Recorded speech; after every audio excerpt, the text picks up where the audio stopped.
पाकिस्तान में हालिया जितने इंतखाबात हुए हैं 2013, 18 और ये 24 वाला भी उसी में शामिल है। इन इंतखाबी अमल के बाद नताइज के ऊपर बहुत तरह के सवालात उठते हैं। 2013 में भी सबसे बड़ा सवाल ये था कि फॉर्म 14 किधर है। ये इमरान खान ने धरना देने से पहले सबसे ज़्यादा मुतालबा जिस चीज़ का किया था वो फॉर्म 14 का था। उसी का नाम अब फॉर्म 45 है 2024 में आके। 2018 में भी ये इशू था। कभी वो 35 पंक्चर हो जाता है, कभी कुछ और हो जाता है, लेकिन ये तनाज़ा पाकिस्तान में कभी संभाला नहीं गया।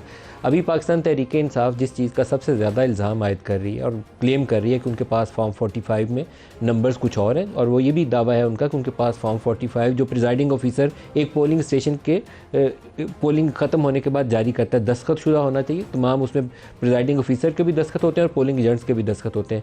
उसका नतीजा कुछ और बनता है और उसके मुताबिक उनका दावा यह है कि पीटीआई ज़्यादा नशिस्तें जीती हुई है। और फॉर्म 45 जो सारे रिजल्ट जमा करके रिटर्निंग ऑफिसर जारी करता है उसका नतीजा कुछ और है। ये तनाज़ा भी इल्ज़ामात की हद तक जारी है। अभी ये जो बनेंगे ट्रिब्यूनल्स में इस चीज़ को किसी एक तरफ लगना चाहिए। अगर 4 साल केस की नज़र नहीं हो जाते, महीने 2 महीने में इनके फैसले आने चाहिए। लेकिन एक ऑडियो आज लीक हुई है और वो ऑडियो है मुस्तफ़ा कमाल साहब की, जो रुकने कौमी असम्बली भी हैं, MQM के सीनियर रहनुमा भी हैं। उस ऑडियो में एक दावा सामने आया है, दावा कहना चाहिए या इल्ज़ाम कहना चाहिए, कि एक मीटिंग होती है MQM की डेलीगेशन की, नून लीग के डेलीगेशन, नून लीग के जो भी वफ्द में अरकान शामिल थे, आम तौर पर वफ्द में डार साहब, आज़म नज़ीर तारड़ साहब, अयाज सादिक साहब ये लोग हुआ करते थे। तो उनमें से एक रुकन ने मुस्तफ़ा कमाल साहब को और MQM की टीम को कहा कि आपका तो 100% मैंडेट जाली है। ये पीपल्स पार्टी वाले कह रहे हैं कि आपका 100% मैंडेट जाली है, जो आपने 15 सीटें कराची से जीती हैं वो जाली है, और बाकी जमातों का 50-60% जाली है। अब बड़ी मुतनाज़ा सी चीज़ है, सुनिए ऑडियो है क्या। करते करते उनकी कई दौर हो चुके थे, फिर हमें रात में किसी गैर बुलाया गया मीटिंग करने के लिए PMLN वालों से। तो हम मीटिंग करने जब वहां पे गए तो ऐसा लगता है कि जब हम जो है कमरा खोल कर घुस गए बस कमरे में, जब आप नजर आ जाते हैं कमरे में तो बोला था भाई जो बैठ भी जाओ, तो कोई मूड नहीं था हमसे मीटिंग करने का। वो स्टेक ऑफ जो है वो एक वहां में हमने इंगेज कर लिया है, इस हवाले से मीटिंग हुई और उस 15 मिनट उस 40-45 मिनट की मीटिंग हुई हमारी। उन्होंने कहा कि आपके बाद अभी दोबारा हमें पीपल्स पार्टी वालों से मिलना है। तो हमने पूछा भाई क्या तय हुआ आपका पीपल्स पार्टी से? उन्होंने कहा सब चीजें कॉन्फिडेंशियल है, हमारे लिखते बावजूद से 2 चीजें आपको बता देते हैं कॉन्फिडेंशियल होने के बावजूद। एक वो ये कह रहे हैं कि आपका मैंडेट 100% जाली है, हमारा सबका 60% होगा, 50% होगा। हमारा पीपल्स पार्टी कह रही है, PMLN कह रही है कि पीपल्स पार्टी कह रही है कि हमारा 100% मैंडेट जारी। कॉन्फिडेंशियल में सारी बातें नहीं बताई, ये वाली बात बताई हमें कि हमारा 100% मैंडेट जारी है। इस ऑडियो के आने के बाद हमने रब्ता किया कि रिस्पांस मिल जाए कि ऑडियो तो अब आ गई है, ऑडियो है, असल है, नकल नहीं है।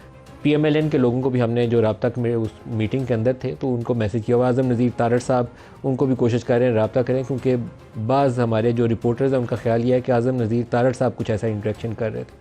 लेकिन मुस्तफ़ा कमाल साहब ने एक वीडियो मैसेज में अपनी कन्फर्मेशन भिजवाई है हमें, वो मैं आपको दिखा रहा हूँ, दिखाएगा जी। आज सुबह से मेरी एक ऑडियो वायरल हो रही है तमाम सोशल मीडिया पे। सबसे पहले तो बता दूं ये मेरी ही ऑडियो है, मैं इसको एंडोर्स कर रहा हूँ। और ये रब्ता कमेटी के इजलास की ऑडियो है जिसमें मुस्तफ़ा साहब ये कह रहे हैं कि ये हमारा इजलास हो रहा था और इस इजलास के दौरान MQM लंदन के कुछ उसमें कोई शरीर किस्म के अनासर कह लें मीटिंग के अंदर बैठे हुए थे, जो इनकी गुफ्तगू टेप करके MQM लंदन को भेजते थे। तो एक्चुअल ऑडियो है जिसको रिकॉर्ड करके तो MQM लंदन को भेजा गया, जिसने वहाँ से रिलीज़ किया।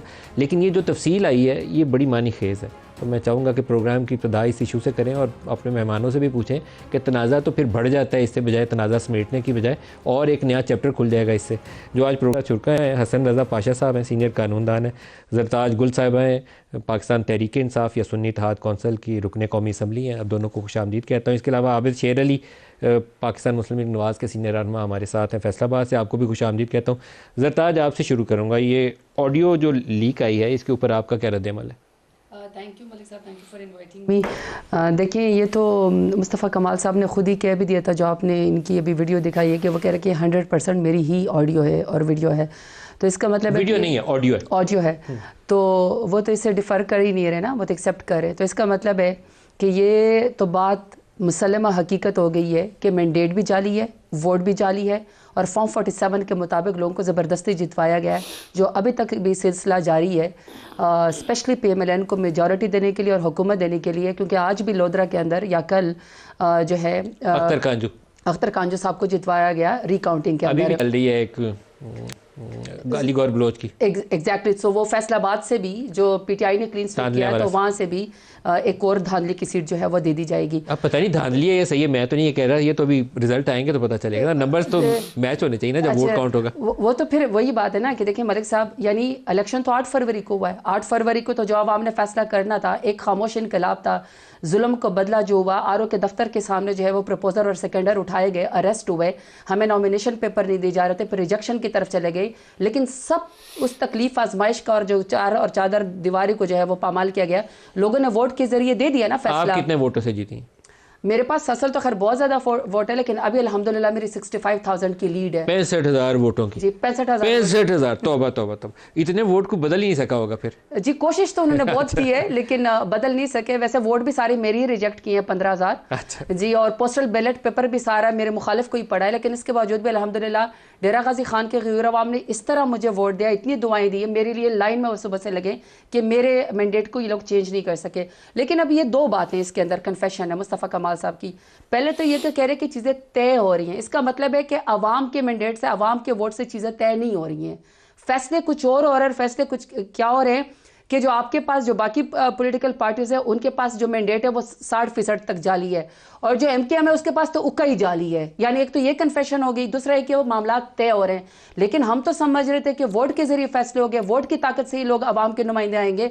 सो अब ये जो खुद कन्फेशन हो गया और वो मान भी रहे हैं, तो इसका मतलब है कि पूरी पाकिस्तान के अवाम और जो 12 करोड़ वोटर है स्पेशली, इसका मतलब है कि उनके मैंडेट के ऊपर डाका मारा गया, उनका मैंडेट चोरी किया गया और ज़बरदस्ती के अब हलफ उठाए जा रहे हैं। और मैं हैरान हूं कि ये असम्बली में खड़े होकर फिर हल्फ लेंगे कैसे। बाय द वे अब तो हो भी गया है 2 प्रोविंशियल असम्बली का, पंजाब का भी हो गया, सिंध का भी हो गया, और वहां पे ये उन्होंने हल्फ ले भी लिया।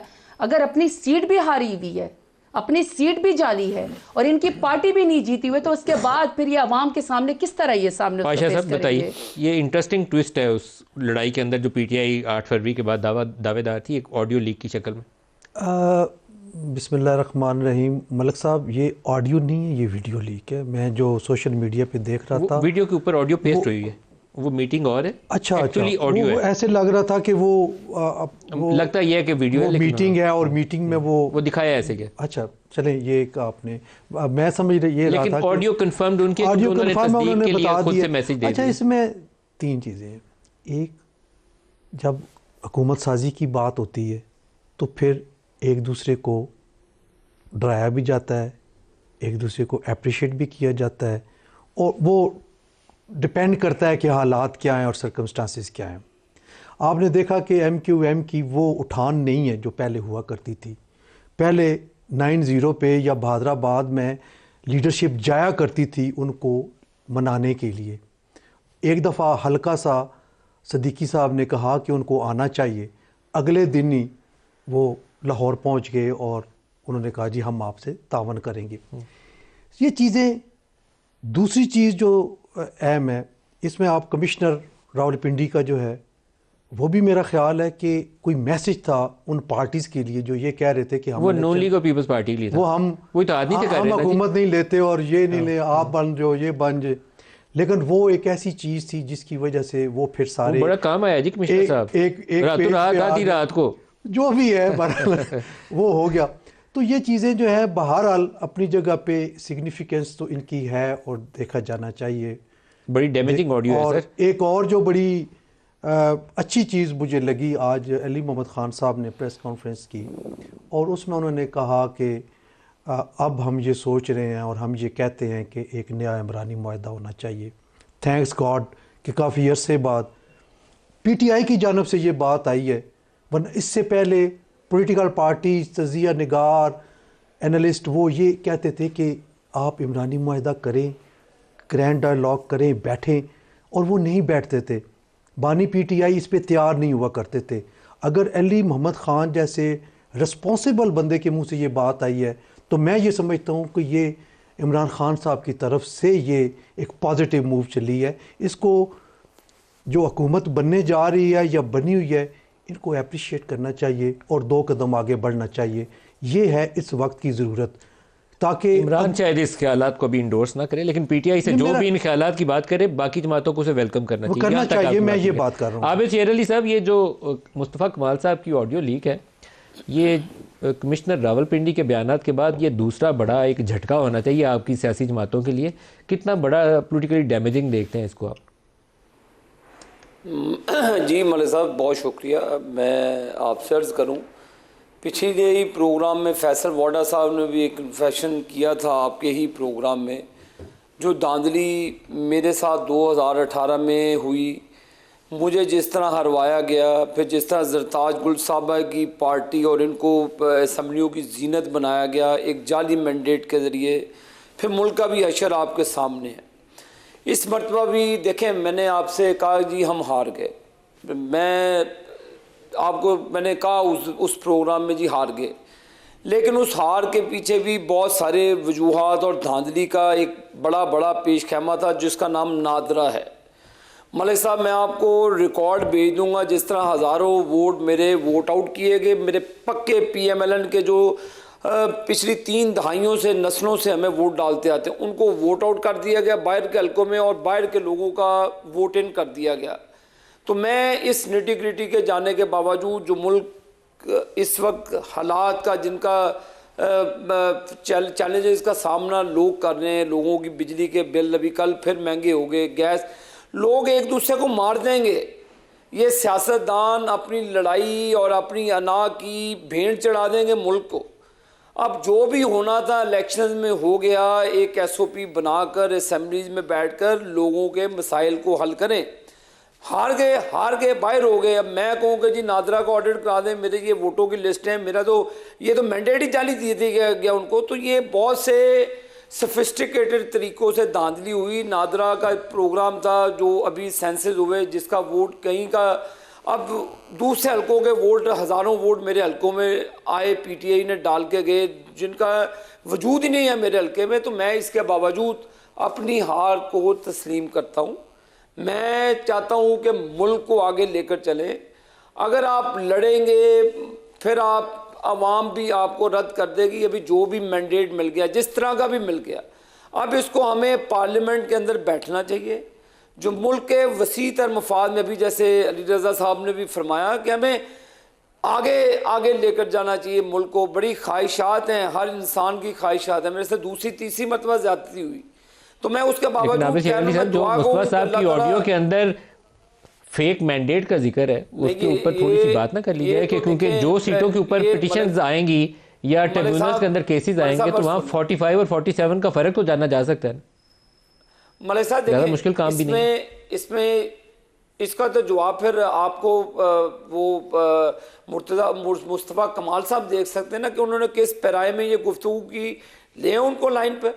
मैं उनको तो बताया गया, उनको तो नून लीग के वफ्द ने ये बात बताई, उनका बताए, जिसने भी बात बताइए, तो फिर नाम ले उनका, नाम लें उनको जी। मैं अपने प्रोड्यूसर साहब से अपने दरख्वास्त की है कि मैसेजेस भेजें PMLN के वफ्द को, क्योंकि उसमें 3 ही सरकर्दा शख्सियात हैं, और हमारा रिपोर्टर जो है उसका ख्याल यह है कि शायद आज़म नज़ीर तारड़ साहब कोई वहाँ ऐसी गुफ्तगू उन्होंने की है। तो आज़म नज़ीर तारड़ साहब को भी मैसेज किया, अपना रिस्पॉन्स हमें देना चाहें तो प्लीज़ शेयर करें।